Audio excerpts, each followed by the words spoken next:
I don't know any other way of saying this, but what Deion Sanders did at Colorado and what he's doing in Colorado is going to get a lot of people fired. What is up, everybody? It is Jake with Master of Football back at it again. Happy Thursday. Thank you so much for being here. If you want to be up to date on everything college football, pro football, Madden, EA college football, NFL draft, anything related to American football, hit that red subscribe button. You will not be disappointed. Also, hit the like button too, and follow on Twitter/X. That fam is growing. Without further ado, let's get into the video. I don't know any other way of saying this, but what Deion Sanders did at Colorado and what he's doing in Colorado is going to get a lot of people fired. I want to go over something here because, again, I think that we are all, it sounds crazy because of how much Colorado is being talked about, how many commercials, Deion Sanders has. There's so much stuff out there to talk about there. However, one of the more underrated things was how well it was done. And I want to bring that up by going to the game first and highlighting a couple of things here because I think that, again, with so many transfers, with so much newness, with a new offensive coordinator, this, that, blah, blah, blah, every single thing that's new, all those new players, everything like that. What he was able to do in the box score was more impressive, I think, than just the game overall. Let's get into that. So obviously, we all see the game here. And again, they had the fourth and 2 touchdown where they threw out to the running back. He ran up the sideline. It was a really great play. However, check this out. When we're talking about this 45-42 victory down here, we come down here and check what happened. Obviously, we know Shedeur Sanders, 510 yards, 4 touchdowns. We know the fact that your boy, Mr. Edwards here, had 5 for 135 and 3 touchdowns. So you can see the fact they did an incredibly good job, especially with just the generalized offense. Check this out, though. Again, you see the yards, you see the passing yards, and so on. There's some things they need to clean up. We see the fact they gave it 250 on the ground. You're not going to be able to do that week to week and win. Again, you can get into shootouts, but you're not going to be able to win as many games as you would like to doing that. But think about this from a coaching perspective here. 9 for 15 on third down, 2 for 2 on fourth down. Okay, that's very impressive here. Really high completion percentage. That's very solid. That's somewhat coaching. Less penalties, less turnovers, more time of possession. In many ways there, they were incredibly so well aligned, so well coached, so well organized. Less penalties, higher percentage on third and fourth down, less turnovers, more time of possession, and obviously more yards too. They were incredibly well coached in that instance, even with being so many new players. Like I said, 68 new scholarship players, 86 overall new players. They were still able to do all those things that looked like a team that was previously in the national championship last year. TCU was better coached by the coach who was at Jackson State, brought a bunch of players in, and had a ton of revamping with the roster. And I think Joel Klatt really highlighted this here in this video. I'm going to include this link here about 219 somewhere in. You're going to come over here and check this video out. Basically seeing the fact that, again, talking about how it was truly shocking. He was surprised at how well the offensive line played. The offensive line did play well, although I think that, again, it's one of those things where the quarterback getting rid of the ball so quickly really helps out the offensive line. But two, he said he was amazed at how organized they were, how efficient it was. Like we said, I think that TCU, what was underrated about them last season, how special it was the fact that every single game looked like that for TCU. They were up and down, this and that. They were just kind of crazy games. At the end, they would win the game. For TCU to play against Colorado, that's how they played. But Colorado looked like they were the more organized team.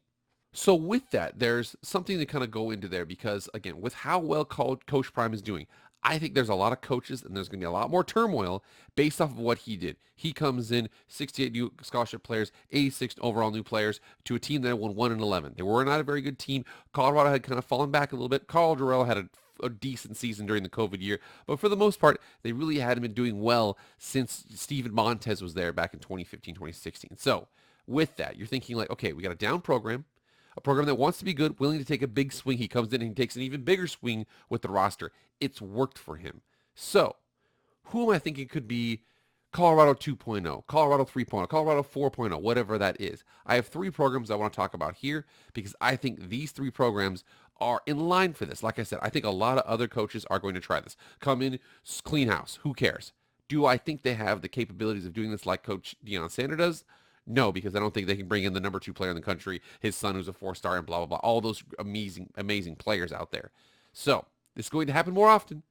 Although, again, it only worked, I think, because of Coach Prime. There's a lot of things that kind of align there with him. Do I think other people think they can do it? Yes. And my top 3 teams, I think that are going to try something like this, or that could try something like this, starting with number 3, good old Texas A&M. So Texas A&M, I think, will try something like this. Now they still have to work through the whole situation with Jimbo Fisher and his contract and blah, blah, blah. But you can see the fact that this one's a little bit different. Because as far back as 2020, Orange Bowl, Texas Bowl, Gator Bowl, when Liberty Bowl, Cotton Bowl, so on and so forth, they were doing really, really well here with Kevin Sumlin. We got some Mike Sherman eras, R.C. Slocum down here in the 2000s. You can see that this program has a reasonably recent amount of success on the field. Now, last year, 5-7, after the number one rated recruiting class of all time, expectations are high, and that's why they're talking about this, because there's an article that came out on ESPN the other day that basically said as much. So right here, it talks about Jimbo Fisher and Bobby Petrino, the offensive coordinator, look to relieve pressure at Texas A&M. And you see the fact that Texas A&M, again, they're already mentioning this pressure right here on September 6th. Can you imagine if they get out to a 500 start by November? Do you think he's going to make it to the end of the season? I don't know. Okay, well, it depends on a couple other situations here. But you can see, just like Colorado, the desire is there. They haven't exactly done as well as they wanted to recently. Again, they only had one season that was 5-7. They went 8-4 the previous year, but you can tell that patience is pretty thin over there at Texas A&M. And the article continues here and shows a little bit about that pressure that they're talking about and the expectation going forward. It's hard to sugarcoat what happened last season at Texas A&M, a season that started with so much promise, only to unravel on all fronts. The Aggies ranked number 6 in the AP preseason poll, so a year ago today they were ranked preseason number 6. Lost at home to App State in week 2 and dropped 6 straight at one point. They made a habit of losing close games with 5 of their 7 losses by 6 or fewer points. I think another important point here was the fact that Texas A&M already is kind of in that Colorado mindset of having a lot of transition with the transfer portal here. You see the fact that this portion says the Aggies had 24 scholarship players enter the transfer portal following last season. 7 of those players were on the from the 2020 class, which some view as an indictment on Fisher and his staff in terms of evaluating character and fit. It's worth noting that 6 of the 7 wound up at other Power 5 schools: USC, Georgia, LSU, Ole Miss, although at least 2 are no longer with their teams. Now, again, it does mention here, the flip side to that exodus is that as many as 15 of the players from the freshman class are either starting or playing key roles for the Aggies for this year. So I bring up that article to talk about here. Again, we saw this big turnaround come in. Again, Colorado threw some resources at it. They gave Coach Prime a chance, and he's doing a lot here. We're seeing the fact that Texas A&M is already used to a lot of turmoil in the transfer portal, and we're seeing the fact that we noticed that Jimbo Fisher, Bobby Petrino, the pressure is on for him to do a lot right now. Like I said, 5-7 is not acceptable. This team sees themselves as a competitor with Texas, not in their shadow. All right, another team here I think that could have a very similar ascension to kind of a Colorado situation is Boston College. Now, I know a lot of people are like, okay, well, Boston College does not have an amazing alumni like Coach Deion Sanders out there to go out there and pull from it. Absolutely. However, like I said before, Colorado, exactly like 3 years ago, nobody was like, oh, Colorado, what an amazing football program. They're like, oh, yeah, they were good back in the 90s for a little bit there, but that's about it. I think the same thing can be true with Boston College. So Boston College, their best coach they've ever had was Tom O'Brien. Look at this. Bowl. He absolutely was one of their best coaches. If you go previously, they didn't really go to a lot of bowl games before, but you could tell that they had a really good coach, had a good season, and had a good kind of run there, and they've kind of stepped themselves back here. As an example, Jeff Hafley, who's their head coach, who's gone 6-5, 6-6, 3-9, and 0-1 so far in this season. I don't think that he's going to be giving a lot more time here. Again, it depends on the type of team. Colorado is an educational school. I don't deny that. But you see the fact that ACC is an also educational institute or conference as well. You see the reason why Cal and Stanford want to be associated with them as opposed to the American or the Mountain West. So they're coming over here to be associated with the ACC. But this is another example.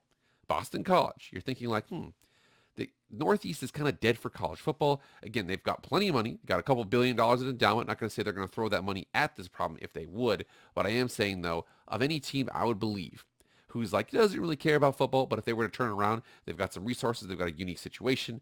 Boston College is another one I bet would be on that list. And then last but not least, another one here. Speaking of the ACC, the good old Cal Bears, Cal and Stanford coming over to the ACC along with SMU. Cal Bears are one of those programs where I look at them and I'm like, gosh, you think about that. Javid Best, Deshaun Jackson, Aaron Rodgers, Marshawn Lynch. This team has had so many good players. But if they don't care, it just kind of falls to the wayside. You come over here and check out their records, you kind of see that here. So Justin Wilcox won the Red Box Bowl in 2019. Then COVID 1-3.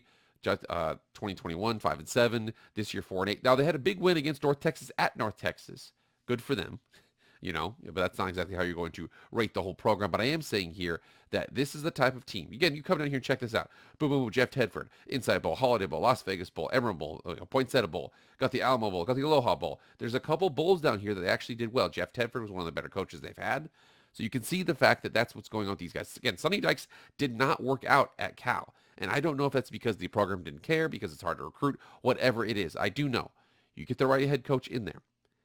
You have a lot of former alumni. You have a lot of people that really care, and you're thinking you could turn the program out. Again, you're also talking about the fact that next season, not this season, but next season, they're going to be playing, a lot of teams from the ACC East Coast trips. You have the ability to recruit in California, take them all across the country, and so on and so forth. So I think that, like I said, Texas A&M is one of those programs capable of something like a Colorado turnaround.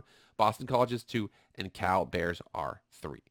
Unfortunately for all the teams that think they can copy what Coach Deion Sanders has done, I think they're going to try. They're like, oh, Coach Deion did it. We're going to do it too. The big problem with that whole situation is that he brought in a bunch of 5-star players. How many coaches who are going to come into a program, gut the team, and bring in a bunch of 5-star players? It's going to be tough to do that. Colorado was in a unique situation. 1-11, no talent, beat a 4-8 Cal team last season. That was their only win in overtime. You could tell they're one of the worst teams in college football. So they really needed what Coach Deion Sanders did. However, do I think that it's going to work everywhere? No. But it doesn't mean people aren't going to try. All right, guys, that's it. Thank you so much for being here. You guys get in the comments right now. Which program do you think could have a Colorado-type turnaround? Again, there's only one game in. Colorado can still go 6-6, but I am seeing the fact that there's no doubt that Colorado is exponentially more talented than they were previous seasons. So you get in the comments. You let me know which team you think could do that. I have my 3, Texas A&M, we have Boston College, and we have Cal. You guys let me know. But beyond that, that's it for me, guys. I'll see you guys later. I am out.